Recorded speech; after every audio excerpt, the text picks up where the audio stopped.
Welcome back to another episode of the Revitalize Woman Podcast. I'm Dr. Brenda, and today I have all of us PTs here at Revitalize sitting down, and we are going to talk all about pelvic floor and a little bit more about us so you can get to know us. So really quick, if you haven't listened to some of the other podcast episodes or aren't aware, a little bit of background about me is that I graduated from physical therapy school from Northwestern University with my doctorate, and then became a pelvic floor specialist shortly after that. I also have a strength and conditioning certification, and am the founder of Revitalize. So I have the other 3 awesome PTs that work here at Revitalize. I'm going to let them all kind of introduce themselves, and then we're going to start talking, answering some of your questions and just talking pelvic health. But I just wanted to say that we have such a great team here, and I really love having these other ladies to work with on a daily basis. So we're super fortunate to have such a great team. But I'm going to let them introduce themselves and quit talking. Hi everyone, I'm Dr. Jennie. I am a pelvic floor physical therapist. I graduated from Marquette University with my doctorate in physical therapy. And I learned more about the pelvic health specialty while I was still in school, and just thought it was so interesting and such an awesome group of people to work with, where you can really, make an impact in their life. So it's been really awesome working here at Revitalize and getting to do that. Hi, I'm Dr. Megan. I am also a pelvic floor physical therapist. I graduated with my doctorate from UW-Madison, and I really enjoyed working in this setting because I think it's something people don't know a lot about, and I love the opportunity to educate not only myself but my patients on different areas of their body that they might not know much about. Hi everybody, I'm Dr. Platt. I'm a pelvic physical therapist here at Revitalize. I graduated from Marquette University as well, so went to the same school as Jennie, a few years apart, but I am super excited to be on the podcast today and really enjoy working with this population of patients. I think oftentimes during pregnancy and postpartum, there's a lot of focus on the baby, and which is great, don't get me wrong, but there's also kind of a lack of focus sometimes on the mother and making sure she's taken care of as well. So I'm excited to work in this specialty for that reason. Yeah, awesome. I feel like we all kind of bring something a little bit different to the table with our patients and our approaches, but we all also have a lot of similarities, which is why we have a lot of the same clothing options here. And we start dressing alike the more that we work with each other. So I wanted to, we kind of put out some questions to get from our audience. And so one of the questions that we got that I thought was really great was, how do we learn as pelvic floor PTs, and how does that happen? Do you use vagina models? And I kind of had to laugh a little at that, but then I thought, what a great question. And so for those that aren't super aware, to be a pelvic floor PT takes a lot of additional training, coursework. We really don't get this in school. I know it's a little bit different, like Dr. Jennie, you actually got to take an elective during school. I had like a 1-hour lecture during one of my classes. I think that was the extent of my exposure in school. So it is something extra. We don't really come out of school really having that skill set. But yeah, I guess, who wants to answer that question? I certainly can. You get to know the coworkers that you work with really well. and the people that you attend the continuing ed classes with. So there's courses that usually are weekend long that kind of go and based off your skill level, kind of you learn new skills or beginning level skills. But a lot of the learning comes in when you're practicing with said coworkers and just really like getting your rhythm down for your examination and all that kind of stuff, and getting more comfortable with treating this area because it can be a little nerve-wracking in the beginning. Mm-hmm. Yeah, my first class, so I guess in short, no, there are no vagina models. We play patient and we play therapist when we go to class, and so actually at the time of this recording right now, so Dr. Molly and Dr. Megan are actually doing their first class this weekend.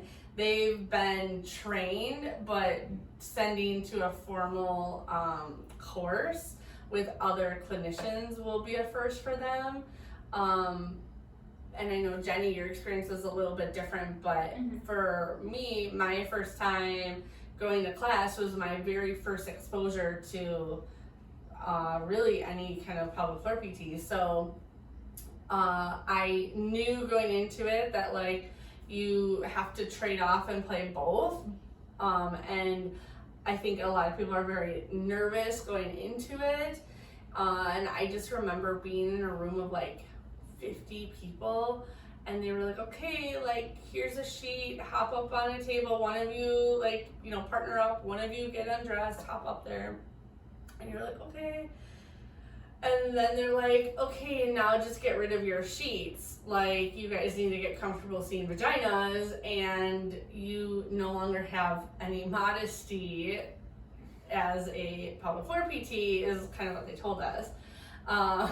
So we didn't really get any of that to kind of safeguard, if you will. But I think it also, I don't know if you agree, like, I think it makes you better too, that you're able to kind of practice it and also have it done to you, because I think it helps, at least for me, it helps me learn better, and also allows you to kind of like put yourself in your patient's shoes, because you know kind of what they're experiencing and what's going through their mind doing it.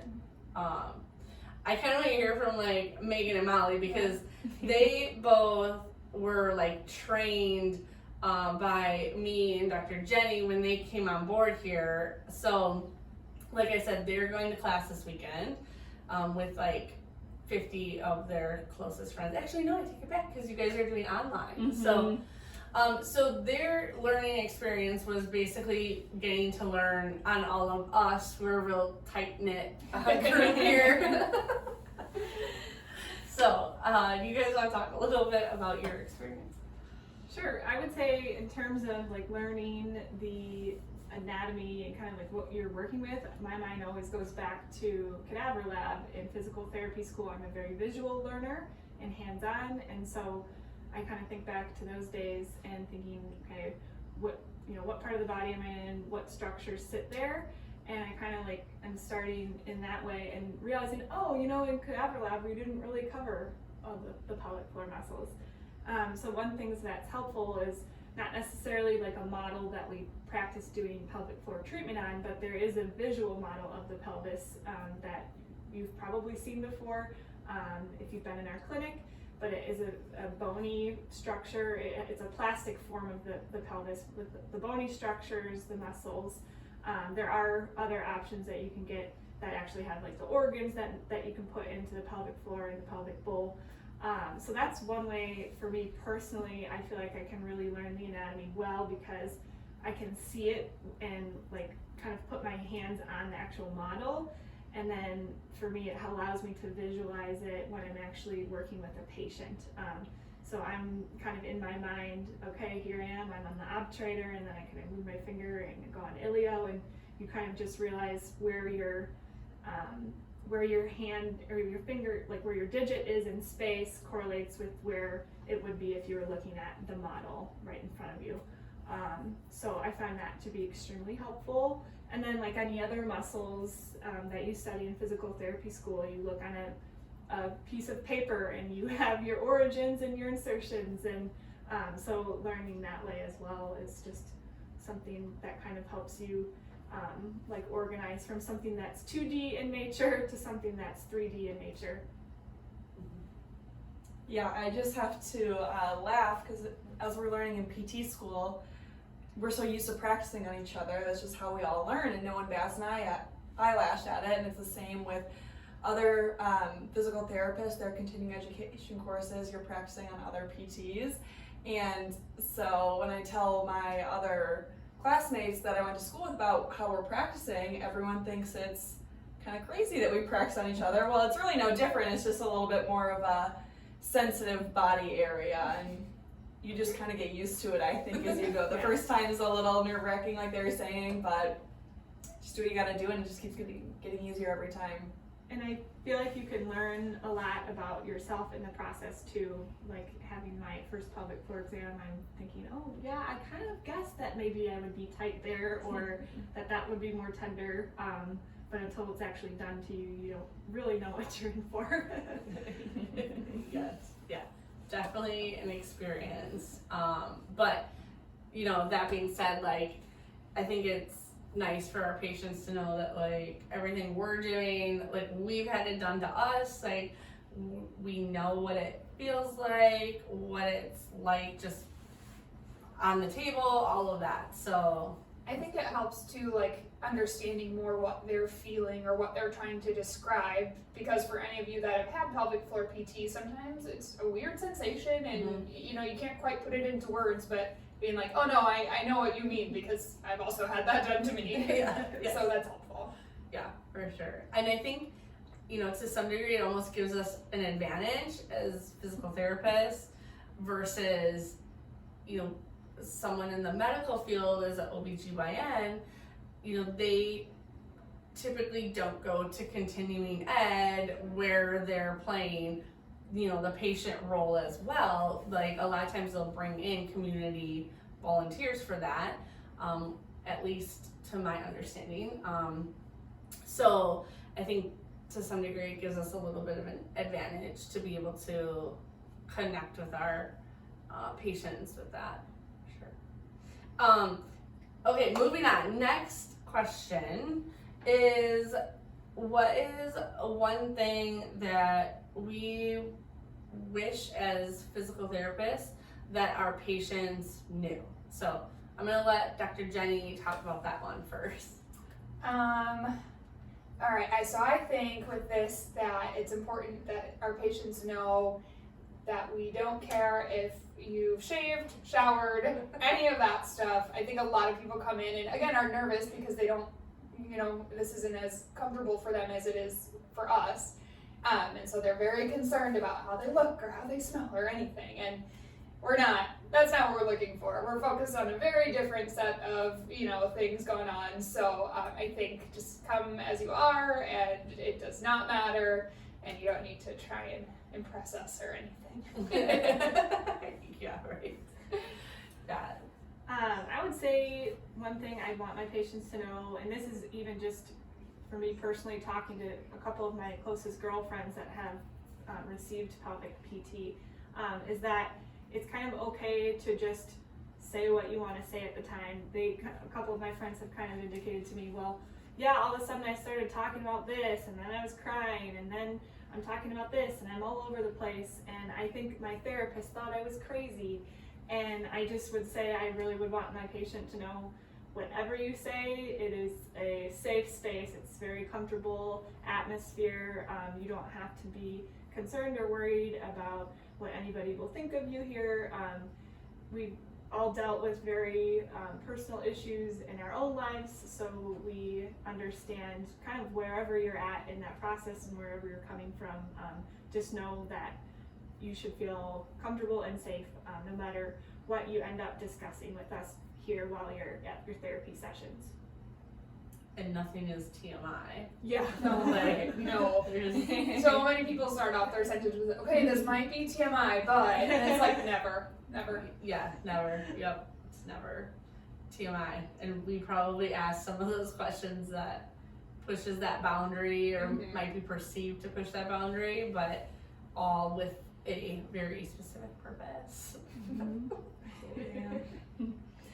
Yeah, so I think that this patient population, there are a lot of issues that often go untreated because there are things that people think are just super normal. And one phrase we use all the time is that just because it's common doesn't mean it's normal. And so I think I want women to know that it's okay to seek treatment for things like leaking or pelvic pain, things like that. You don't just have to accept it and live with it. There are things that you can do about it, and I think that's super important for people to know. Yeah, and I think I agree with everyone. Mine kind of ties in a little bit with what Dr. Jennie said, with that like what is normal is a really wide range when you're talking about pelvic floor, pelvic health. I think a lot of times people are maybe really worried or embarrassed, like, is this normal? Am I normal? Like, is my anatomy normal? And I think it's really helpful to know that there's like such a wide range of what your anatomy is. Like, probably anywhere in the body, like, this is where there's the most variation. And so I think some people can get self-conscious about that, but it's all within that range of normal. And we've kind of seen it all, dealt with it all, and there's nothing wrong per se. I think sometimes people have been told that or have this image in their head of like what things should look like or what it should be like, and that's, I feel like, a very common misrepresentation. So the other question I want to ask too that we got is, what is one of the more surprising treatment approaches, or something that we wouldn't necessarily think to be an aspect that we will address when we're working with someone that has a pelvic floor issue? Yeah, I think fascia is just one of the most crazy things out there. For those of you who don't know, fascia is just this connective tissue that is one of the layers between like your muscle and your skin, and it should kind of help to reduce friction and make movement smoother and all that. But a lot of times, and for so many different reasons, it gets tight in certain areas, and the fascia in your body is just like one giant piece. So you can get tightness in one place that can show up like anywhere else, honestly. So that whole treatment approach in general and just the whole concept of it really blew my mind when I first learned it, and continues to blow my mind. But yeah, I've had a lot of success with patients just working on that, even though it seems kind of like an indirect approach to pelvic floor. But yeah, that's been pretty interesting. Well, and just knowing how like that whole fascial sheet like basically comes right in and becomes like a part of everything too is like, for me, mind blowing. Right. Yeah. Right, and then like fixing something in the fascia then can help the muscle contract more appropriately, so it's interesting because if you treat the fascia, you actually can help treat the muscle dysfunction as well, by not even really putting your hands on the muscle. I would say the other part about pelvic PT treatment that is kind of somewhat surprising is just how important breathing is during movement, or even to facilitate relaxation. Just think about all of the tasks you might do in any given day and not even realize that you're subconsciously holding your breath, or there's not the accurate coordination between your pelvic floor and your breathing, and you're having these issues that you're dealing with, you're not knowing why, and something as simple as breathing can be kind of the main cause of the issues that you may be experiencing. Yeah, absolutely, for sure. I agree with that. I was going to say it's surprising to me to learn how much posture plays a role in the pelvic floor. You think about posture playing a role in people with neck pain, back pain, things like that. Posture is the first thing you think about, but that even goes down to the pelvic floor. How you're sitting or standing can alter the muscles and put them in more of a lengthened position, a shortened position. And even beyond pain, that can affect things like incontinence and prolapse. It's something you wouldn't think to address first, but it definitely plays a role, for sure. Yeah, and actually, when I was in PT school, I feel like that was almost what made me the most interested about pelvic floor PT in the first place, is just how it can tie in, how it's like so intertwined in so many things, but that something like low back pain, how it can like present, in the back, but the pelvic floor is a culprit, and posture and all these other things like factor in with it, and for it. But the other thing too that I feel like is always a little surprising, or maybe something I didn't think of at first when I started treating pelvic floor, is just how much like daily habits or other factors can affect it, like our gut health, what we're eating and drinking, certain inflammatory causing foods or things like that, and how that can really also factor in and make such a big difference too. So like I said, pelvic floor is just like so intertwined, and it's like the main hub of everything. Yeah, almost. it's like a puzzle that you're kind of constantly trying to figure out which puzzle piece is the one that I need to address first, or what's the main problem leading to the other problems. It's fun. Yeah, and I don't know about you guys, but I feel like people have asked me a lot, like, how did you get into pelvic floor? Like, why pelvic floor? It's such a specialized area. There's not many of us out there. Look, what made you pick pelvic floor? So, Megan, why did you pick pelvic floor PT? I feel like that's exactly why I like it, because there aren't many people that do it. It's so specific. It's something that, like you said, we didn't learn about a ton in PT school, and I love learning new things, and it's like a new challenge to learn something so specific, but I love it, and I love the patient population, and I think that having that knowledge goes a long way in helping my patients, and I find that super rewarding. Yeah, I would agree with everything Megan said. I would just say too that kind of the age range we're all in is kind of like this childbearing like age group. And even though I don't have kids myself, I just find it incredibly rewarding to work with patients in this population, because I can learn a lot from them as well. And I just enjoy like hearing about people's lives as new moms, or someone who isn't even a mom and they've got other pelvic floor issues they're dealing with, that they thought, well, I thought if I didn't have kids, then how could I have this issue? But that someone like that can still receive help and care that they deserve, that has maybe been hard to find elsewhere. Yeah, for sure. And I totally agree. Like, the quality of life aspect is huge.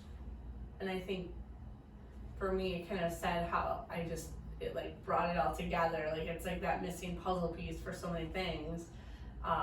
And so for me, I always liked it because I felt like it was always challenging. Like, there's so much variation, there's so many differences, and so I just felt like it was maybe a little more like selfishly a more challenging niche to be in for PT, that it would force me to always want to like continue to learn and stay up on research and have challenging patients that forces me to, research and look into things more, not just kind of have like complacency in my job. So I really like that as well. Yeah, getting creative and thinking outside the box, and we can use so much of our other orthopedic knowledge in this setting as well. It's not separate from, but totally involved in the treatment of the pelvic floor. Yeah, it's kind of like the saying, like, you'll be told like, don't get stuck in the vagina. Because even though like, yes, like the pelvic floor itself is important, it's like all these other areas and things like we've kind of talked about that factor in too. So the last question that I feel like people ask, or that I feel like I'm telling people a lot, is what is kind of the most common like misconception or almost like bad advice that you feel like people are told? It sounds like, to me, one of the main ones is just do Kegels. Just do Kegels. That's a good one. Yes. Yes. And so not everyone should be doing Kegels. And starting there is basically like prescribing exercise before you've done an examination, really. So if you are just telling someone, say as another healthcare provider elsewhere, whether it be nursing, physician, therapist, to do Kegels, and you know you understand your body better than anybody else, and you start doing Kegels and you're thinking, things get a little bit more aggravated now, or my symptoms have gotten worse, should I keep pushing through this, like will it get better? No, Kegels aren't always the answer. So I'd say, based on my experience, I would say that's probably one of the main ones, is the Kegel misconception. Yeah, I feel like so many things you read on the internet like tell you to do Kegels. That's the most common advice to fix everything. And I think, you know, our patients, like, we're all like this. We want to try to fix it ourselves, you know, and sometimes it's hard to want to try to go for help. You think, oh, it's not that bad, or I can do it. I'm just going to try these exercises. And so that's kind of then what happens is you're just doing Kegels and it's not improving, or potentially even like making the issue worse. And so, yeah, for sure, it's a huge one. Yeah, I agree with that. I was going to say, especially for new moms with a lot of changes in their bodies, there's a misconception that if you just give it time, things will just go back to, you know, whatever this normal is, things will just go back to normal without doing anything. And for some people that might be true, they might recover smoothly without issues, but for a lot of people, doing nothing won't resolve their problems, or they may come back in the future with future pregnancies, or even many, many years down the line. And so really seeking treatment earlier can be really helpful. And we have a lot of patients who say, oh, I wish I would have come earlier. I wish I would have come before my last pregnancy or after my last pregnancy. So yeah, I think seeking treatment to resolve those issues as quickly as possible is to everyone's benefit. Yeah, it's funny you bring that up, because I actually just had this conversation earlier today with a patient, and how, like, I always wonder, how do women function day to day, like after having kids and not doing anything? Like, I feel like I compare myself to other people where I'm like, I did pelvic floor PT like during pregnancy, I did, you know, PT and rehab exercises after, and, you know, did this exercise progression like we teach so many of our patients, and yet it's still like challenging. You know, I'm almost a year postpartum now, and, you know, still feel so weak, like I can't, it's hard to get up off the ground without like using my hands, things like that, where I'm not used to that. Like I can notice like these deficits, and I'm always like, how do people that like don't do that, they don't have that knowledge, they haven't gotten it anywhere else, like I feel like, gosh, aren't you struggling day to day? Because like I feel like I would be so much worse off without it. But then I've had people that have totally proven me wrong, where I've seen them after baby number 6 and they're like I think, genetically built to just have kids. Like, I'm convinced that is just like, that is, yes, they were built for that. Like, Baby making machine. Yes, it's crazy. It's totally crazy. I think too, I feel like we hear it a lot also from women where, and we kind of touched on this, that it's almost like the thought is that you have to have kids in order to have pelvic floor issues, and if you've never had children, you know, you shouldn't have these issues. And I think even taking that a step further, that you know what, there's a lot of focus right now on like pregnancy and postpartum, and I think the Pelvic Floor PT Association as a whole has really done a lot to try to promote that and push for that, and you know, have better education, because in other countries the care looks very different than what we have here. So there's been so much focus on that, but I feel like there's a lot of women that are a little older than that may or may not have had kids that are starting to see these issues, and the thought is kind of like, oh, well, I thought pelvic floor PT is only like after you have a baby or something, and so I think that's a common misconception, that you know, it's only for these certain things or these certain times of your life, but really, you know, it can help women throughout a whole range of ages and stages of their life. And even none of us here treat pediatric pelvic floor, but there are other therapists that do, so they'll work with kids, and you know, I've had women in their 90s even, so there's such a wide range. Yeah, and everyone has pelvic floors, right? So even if you're not growing a baby in there or haven't given birth, you still have that anatomy in you, and it can still be affected for a number of reasons, whether it's like bladder, bowel, sexual dysfunction of any kind. So yeah, we can help. Yes. Shameless plug for Revitalize Woman. Well, awesome. Do you guys have anything else you want to add? Questions? Yeah. Well, whoever you are, we're looking forward to meeting you and working with you. Yes. And let your friends know that they also need help if they're telling you any of these misconceptions. Well, awesome. I am going to kind of wrap this up for today, and I want to say thank you to everyone listening to this episode.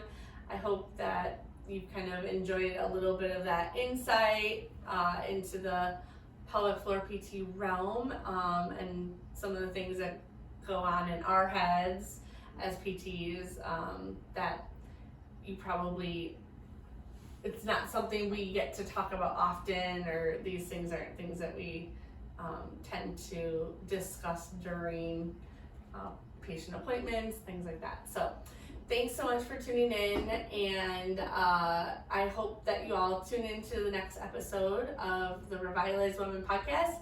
If you haven't, make sure that you've subscribed, and if you like what you're listening to, drop us a comment, leave us a review. We would love to hear it. So thanks again, and have a great day, everyone.